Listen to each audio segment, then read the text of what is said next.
All right, good afternoon and welcome back to our channel, Princess. Today is the 16th of May 2025, and the matter I want to dwell on this afternoon is one of emotional and seriously heart-rending. I just took time to go through the comment section over some of the voice notes that were released just a couple days ago, and there were things I got that caught my attention so badly, and I wasn't so happy at all. First, I got this message. My uncle was rushed to the hospital yesterday after hearing the updates about the machine breakdown on the disbursement issue. He is in a coma now.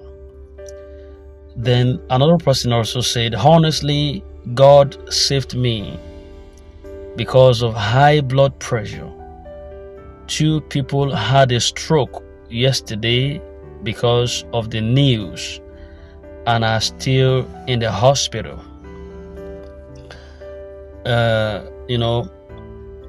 There are so many other questions and possibly some submissions, but these 2 or 3 these are 3 submissions that really bothers on my mind, and I felt something I need to take it up. I think this was the aftermath of that Kendra message that came on machine breakdown, which was not true after all.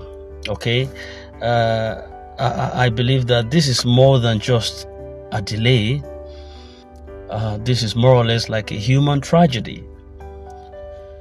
We are no longer talking about systems and equipment. We are talking about people's lives, families torn by anxieties and dreams hanging in the balance.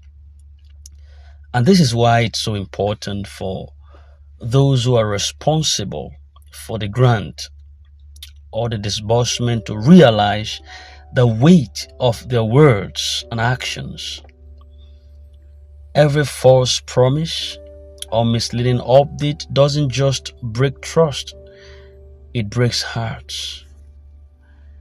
Now, someone asked also in that vein that are you sure that after fixing the equipment, disbursement will still start from the 29th? Well, we prefer answer to this in the first place. No equipment broke down in the first place to begin with. Now, that statement concerning the hospital case, the stroke matters, the high blood pressure, you could see that from that tone, they carry pain, they carry frustration, and a deep sense of betrayal. Now, when people are told one thing and reality begins to reflect another thing, it becomes a heavy emotional burden. And if there truly was no breakdown and the explanation was just a cover for delay, then this is not only irresponsible, it's inhumane. Yes. But I want to proffer an advice and encouragement for everyone. To everyone listening to this now who has been affected emotionally or mentally or physically, please take a deep breath and understand this, that your life is worth more than any grant or financial promise. Your health and peace of mind must come first. Take care of your body. Please, take care of your body. Avoid overexposure to bad news. In fact, limit how you often check for updates if they are causing you distress. Possibly talk to someone, whether it's a friend, a pastor, a counselor, or anyone who can offer a listening ear to you and support. Most importantly, keep faith, but apply wisdom. God has not abandoned you. And I repeat, God has not abandoned you. Sometimes He allows delay not to destroy us, but to redirect us. He allows delay to grow our patience or reveal truth in our lives. Support one another on this channel. Support one another emotionally, physically, spiritually. This is a time to check on those who are quiet. You know why? Depression is silent. Depression is silent. And the last step towards destruction is when you begin to see people begin to be silent, or they just find the place to, they just walk away from the people and they're on their own. Pain often hides behind a smile. So it's important that we lift each other up. Channel your waiting into purpose. While you wait, start planning. Start learning, connecting, and preparing. A blessing that is delayed is not a blessing that is denied. But don't you allow your hope to be hijacked by rumors or manipulative updates. Now, to those who are handling these disbursements, to those at the Zenits of Power, know that your silence, your excuses, and your deception, if that is indeed what it is, they are not harmless. People are collapsing. Lives are literally at stake. If nothing else moves you, let this truth touch your conscience. Your decisions are affecting lives in real time. Please, act with transparency and urgency for the sake of the masses. To you, possibly listening to me right now, and everyone that is affected by this, you would rise above this. Take that from me. You would rise above this. What you're facing now will become a testimony later. Don't let this moment break you. Let it rather build you. You're not alone in this. Keep praying. Keep holding on. And most of all, keep living. Your story doesn't end in a waiting room, because better days are coming. Better days are coming. And in this vein, I want to still proceed to send a formal appeal to the management and coordinators of this grant and disbursement initiative. It's a forwarding of a formal appeal. And this is to whom it may concern. Whoever is meant to hear this, please, it is addressed to you with deep humility and a heavy heart. I send this formal appeal on behalf of many affected individuals and families who have been emotionally, physically, and psychologically wounded by the ongoing uncertainty and distress that is surrounding this delayed disbursement process. As of today, several lives have been critically impacted due to the prolonged silence, unclear updates, and inconsistent information provided regarding the grant of financial empowerment we have all faithfully waited for years now. An elderly uncle was rushed to the hospital and is now in a coma.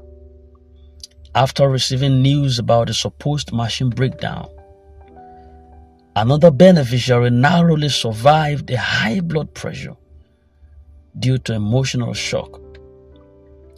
2 individuals reportedly suffered strokes linked directly to the anxiety and frustration that is caused by the latest of disbursement news.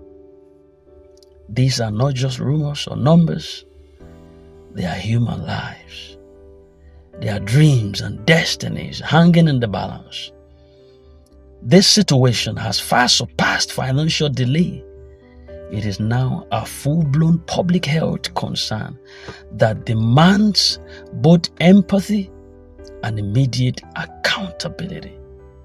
Therefore, I respectfully and urgently request that first, there should be clear and truthful communication regarding the real status of the disbursement process. Secondly, a realistic timeline, not based on rumors or shifting dates, but on confirmed measurable progress. We need to know. Thirdly, a public assurance and leadership accountability so that the beneficiaries are not left in confusion, in fear or despair. And finally,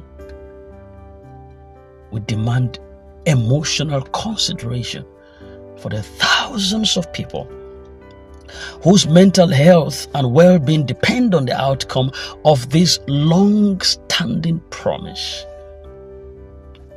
We understand the technical or administrative setbacks that may arise at different times, but what we cannot endure is misinformation, deception, or silence when people's lives especially are literally at stake. Let it be known that this appeal is not said in anger, but in sincere desperation and collective heartbreaks. I urge the coordinating bodies, the leaders, and stakeholders who are involved in this project to take swift, honest, and compassionate action, because history would remember how this process was handled, not just in words, but in the lives that were touched and either restored or broken by the outcome.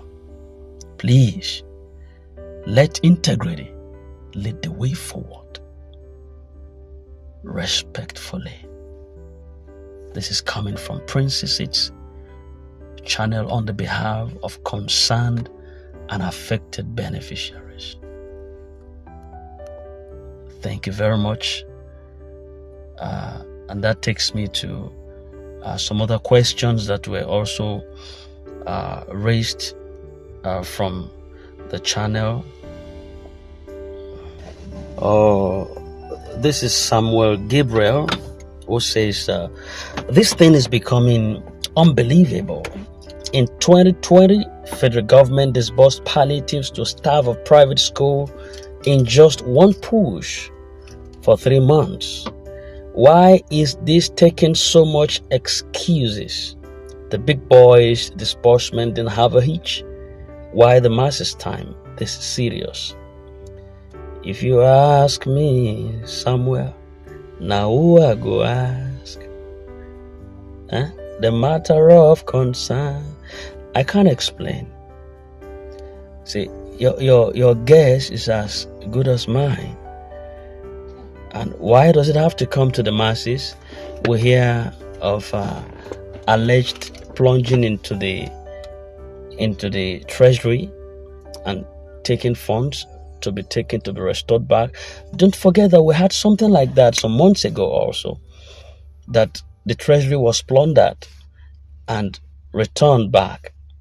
And we are hearing something similar right now, that it was plundered again and returned back. Well, Osim clarified that was a big fat fake news. So, but if you ask me, why does it have to do with the masses have to be on the waiting line? for so long.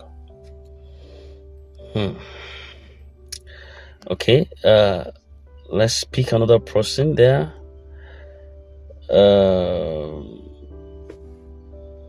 Okay. I think it was Reverend Elibo who says that in the midnight of Tuesday that disbursement would happen. Today is Friday, and I was saying to Reverend Elibo specifically because of the status, it would be good or nice not to attach a timeline in the grant ecosystem unless this is heard directly from the county director. But if it was your source that gave you that reminds me, there was one guy some time ago who talked about, who was in a group, I think he was the admin of that group, and he said if disbursement does not happen tonight, then I'm going to close down this group. Then he said a lot of things that should happen to him, because he was talking from the reliable source, from a very confident side. But disbursement, we are still looking for it. It has not happened. That was the last I heard the voice of that young man, because I guess he just felt so frustrated and he went off the blues. Now, a lot of us are standing because our confidence is a long-range vision. I don't understand whether you know what I'm saying. It's like faith. Faith is a long-range vision that it has a lot of things encompassing. A lot. As I'm in expectation, you're in expectations, but the way we look at these things from different angles differs. I'm able to stand today very much standing because I'm not setting my heart or my mind on a specific date or timeline. If you do, you get disappointed in ground ecosystem. And if you speak it based on time, you get disappointed also in ground ecosystem. So why would you do that in the first place? Open up. Let it be a long-range vision for you. Then if it comes earlier, you are not discouraged. You are not taken on guard. That is exactly how it's supposed to be. Where's Reverend Elibo's voice note? He said one some time ago.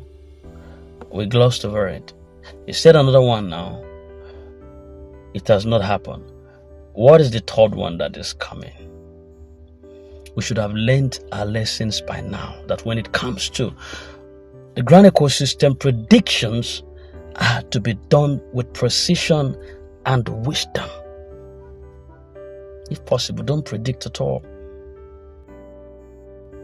I've said it countless and countless times, including Osim, including Madam Ngozi Israel, including Kendro.